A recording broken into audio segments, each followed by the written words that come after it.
Welcome to day 2 of the Under 30 Summit. I'm Emily Drury, and this is Live from Under 30, presented by JPMorgan Chase.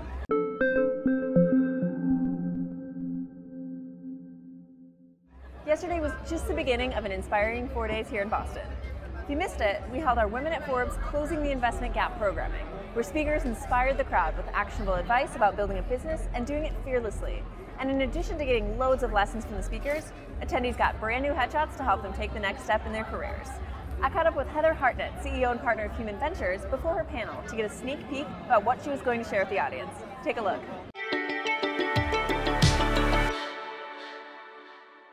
Hi everyone, I'm here with Heather Hartnett, CEO and partner at Human Ventures. Thank you so much for joining me today. Thank you for having me. So to start, tell us a little bit about your journey getting to Human Ventures and what you've been doing there. So Human Ventures is an early stage venture capital fund in New York City. And at the essence of venture capital, it's really to be able to empower entrepreneurs to accelerate their ideas, grow their businesses, and really innovate on the products that touch our daily lives, where we live, work, and play. So we're talking about closing the investment gap. What kinds of things are people doing in the venture capital industry right now to make that gap smaller? I think it's a great question. I think awareness is a big one. So just in the past 3 years, people started to dig into the numbers. How many female founders are really in the ecosystem? And the numbers were pretty dismal. So in 2017, 2% of venture capital went to female founders. Now, we haven't gotten the numbers yet for 2018, but I think it is getting better. There are some funds that are specifically focused on funding female founders. Human Ventures isn't necessarily just funding female founders, but we do see an over 50% of our portfolio has a female co-founder. So what would you like to see in the next 5 years? I'd like to see several more investment managers that are not of one demographic. More women, more diverse backgrounds, being able to identify unique business opportunities and be able to really weigh in on why that company should be able to get funded. Great advice, right? Just like what Kat Sadler shared with the audience. The former E-host has become a symbol of women fighting for what they're worth, and she shared her story with us yesterday with the continued energy that's made her an inspiration for women across the US.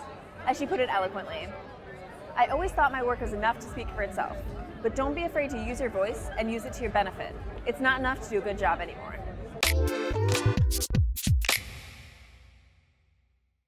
Also, not to be missed, our conversation with Amanda Nguyen, who took the stage to tell her story about becoming one of the youngest ever Nobel Peace Prize nominees for writing and advocating for the Sexual Assault Survivors Bill of Rights. Behind the scenes, she shared more about what it's like to inspire people around the world. I got letters and photos of people who had tattooed the bill number onto their bodies from around the world, from Tanzania to Australia. But the ones that were very meaningful to me were from Vietnam. Women who wrote in and said how meaningful it was to see someone who looked like them.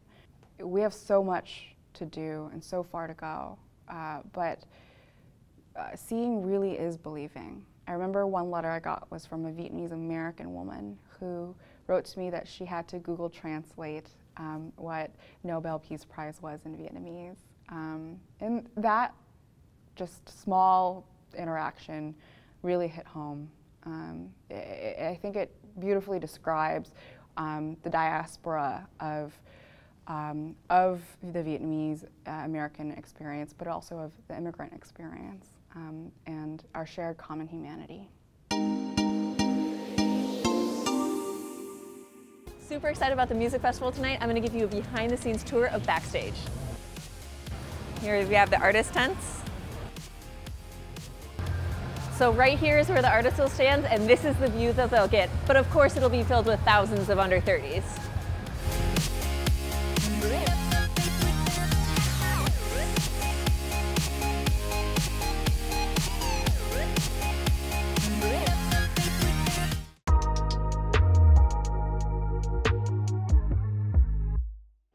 But that's enough about yesterday. We have another full day of incredible programming to look forward to today. We have speakers like Anthony Scaramucci, Sarah Blakely, and Mike Posner up on the main stage, sharing their wide variety of experiences. We'll have lunch with former Secretary of State John Kerry and spend the afternoon hearing from Olympian Adam Rippon and comedian Esther Povitsky. You can check back here for exclusive interviews with singer-songwriter Hozier and author Jenny Han, to All the Boys I've Loved Before. While all that's happening at the main stage, we have 6 other stages going on. Yes, all at the same time, with incredible programming happening on each of them. If you're into gaming, there's a stage. Art and style, there's a stage. Fintech and crypto, you get the picture. Everyone will be tweeting about what they're learning on each stage, so if you're not here in Boston, you can catch it all at the hashtag Under30Summit. Thanks for joining us and enjoy today's programming. I'm excited to keep showing you around the summit. We'll be back again tomorrow morning for another episode of Live from Under 30, presented by JP Morgan Chase.